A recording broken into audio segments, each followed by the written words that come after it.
It is the existential threat that humanity faces, global warming. I went out to Tech, and you have a facility where you have one of the largest solar panel arrays in the world. And when the fourth stage is completed, we'll be able to take care of 60,000 homes for every single bit of their needs.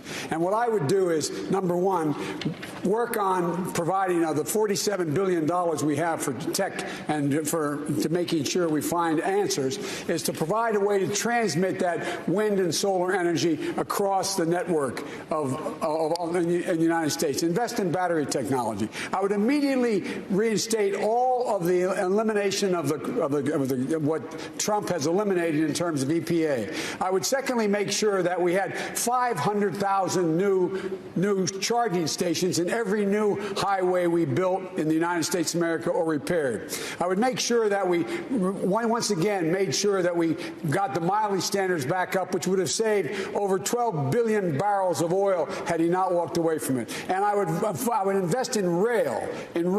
Rail can take hundreds of thousands, millions of cars off the road if we have high-speed rail. Thank you, Mr. Vice President. I want to get some of the rest of you in on this because y'all have plans. Yeah. Mayor Bloomberg, let me read what you said about this issue. You said you want to intensify U.S. and international actions to stop the expansion of coal. How exactly are you going to do that? Well, already we've closed 304 out of the 530 coal-fired power plants in the United States, and we've closed 80 out of the 200 or 300 that are in Europe.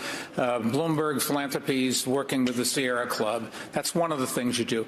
But just let's start at the beginning. If you're president, the first thing you do the first day is you rejoin the Paris Agreement. This is just ridiculous for us to drop out.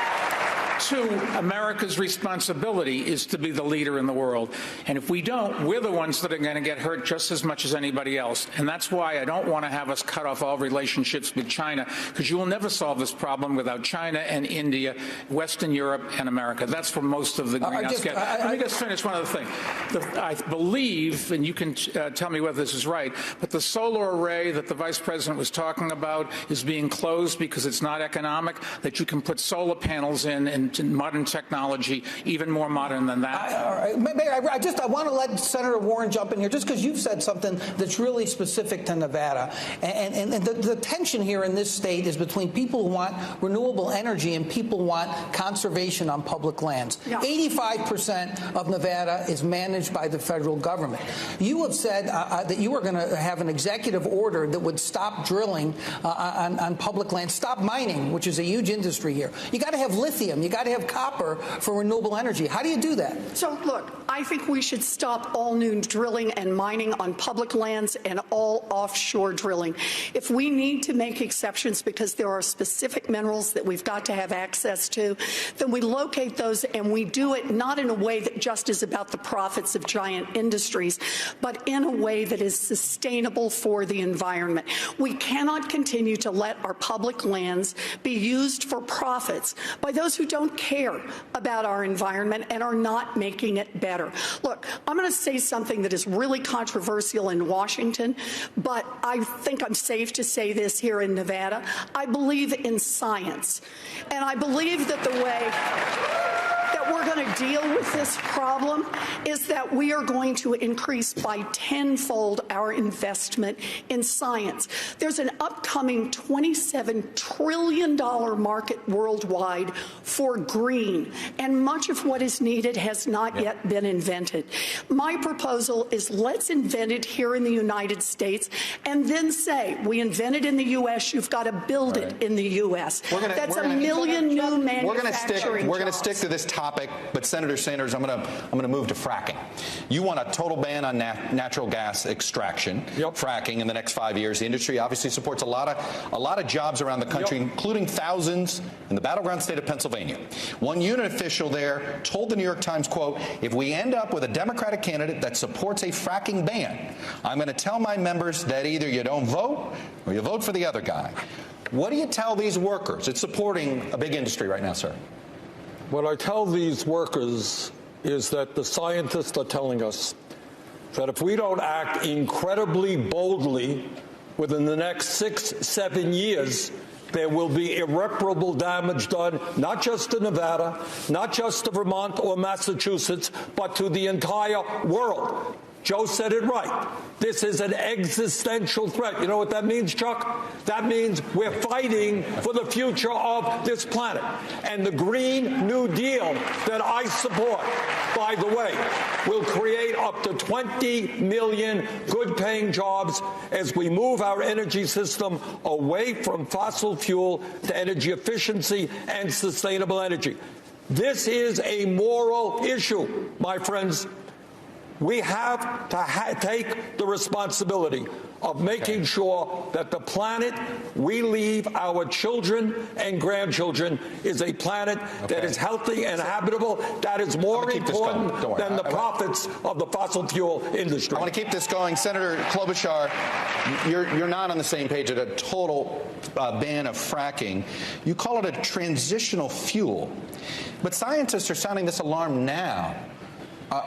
Do you take these warnings that maybe fracking is a step backwards, not a step forward, not a transition? I've made it very clear that we have to review all of the permits that are out there right now for natural gas, and then make decisions on each one of them, and then not grant new ones until we make sure that it's safe. But it is a transitional fuel. And I want to add something that really hasn't been brought up by my colleagues. This is a crisis, and a lot of our plans are very similar to get to carbon neutral by 2045, 2050, something like that. But we're not going to be able to pass this unless we bring people with us. I'm looking at these incredible senators from Nevada, Catherine Cortez Masto and Jackie Rosen, and I'm thinking that they know how important this is. And you can do this in a smart way.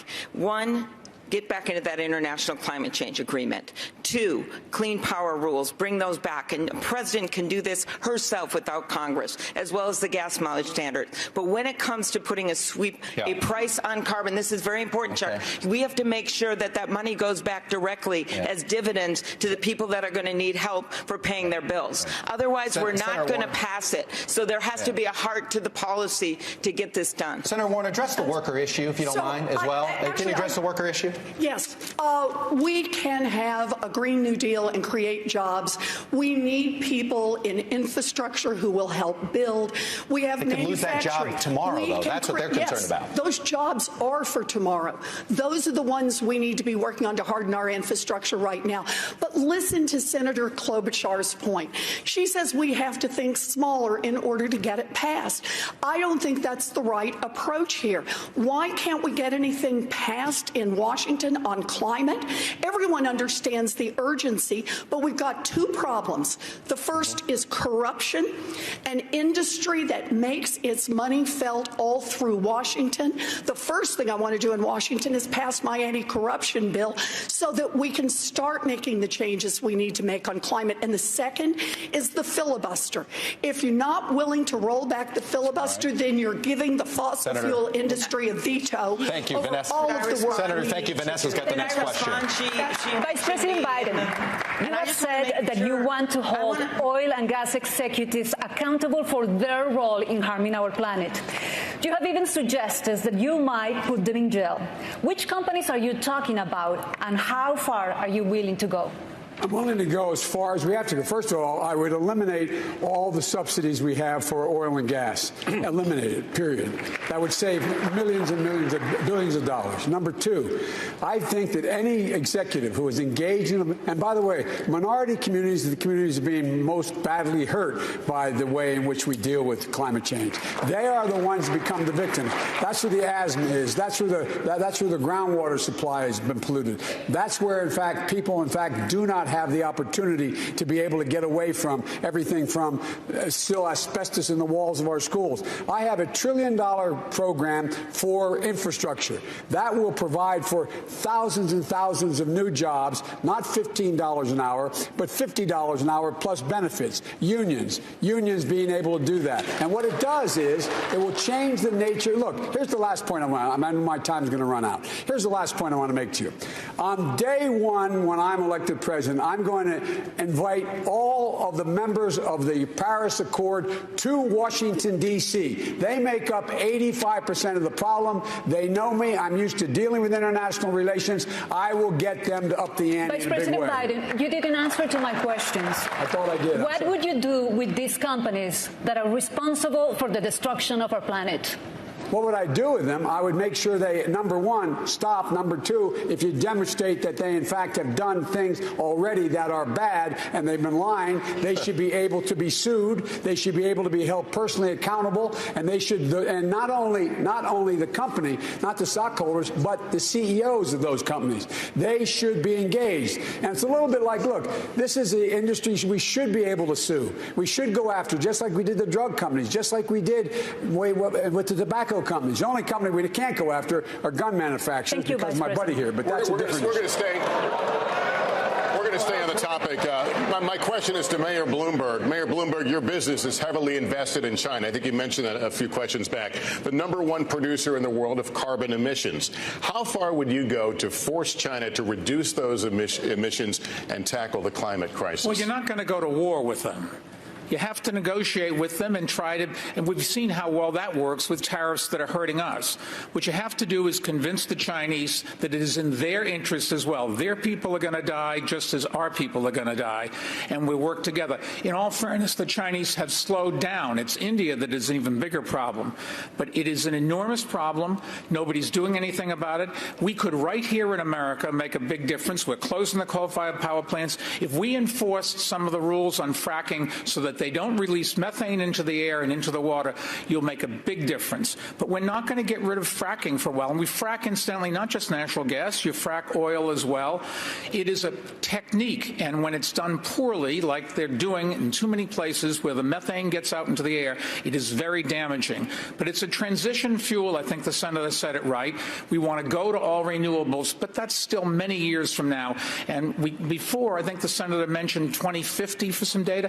No scientist thinks the numbers for 2050 are 2050 anymore. They're 2040, 2035. The world is coming apart faster than any scientific study had predicted. You've just got to do something now. Mayor Buttigieg, your thoughts. Let's be real about the deadline.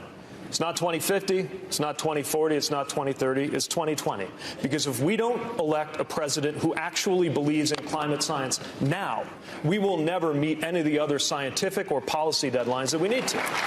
So first of all, let's make sure we're actually positioned to win, which once again, if we put forward two of the most polarizing figures on this stage as the only option, is going to be a real struggle. Now, I've got a plan to get us carbon neutral by 2050. And I think everybody up here has a plan that more or less does the same. So the real question is, how are we going to actually get it done?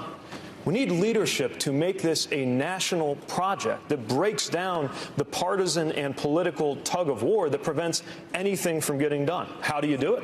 Well, first of all, making sure that those jobs are available quickly. Secondly, ensuring that we are pulling in those very sectors who have been made to feel like they're part of the problem, from farming to industry, and fund as well as urge them to do the right thing. And then global climate diplomacy. I'm a little skeptical of the idea that convincing is going to do the trick when it comes to working with China.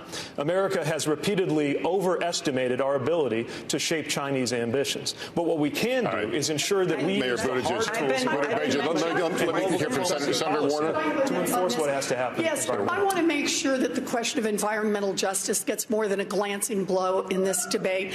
Because for generations now in this country, toxic waste dumps, polluting factories have been located in or near communities of color over and over and over. And the consequences are felt in the health of young African-American babies. It's felt in the health of seniors, people with compromised immune systems. It's also felt economically. Who wants to move into an area where the air smells bad or you can't drink the water. I have a commitment of $1 trillion to repair the damage that this nation has permitted to inflict on communities of color for generations now. We have to own up to our responsibility. We cannot simply talk about climate change in big global terms. We need to talk about it in terms of rescuing the communities that have been damaged. Senator Warren.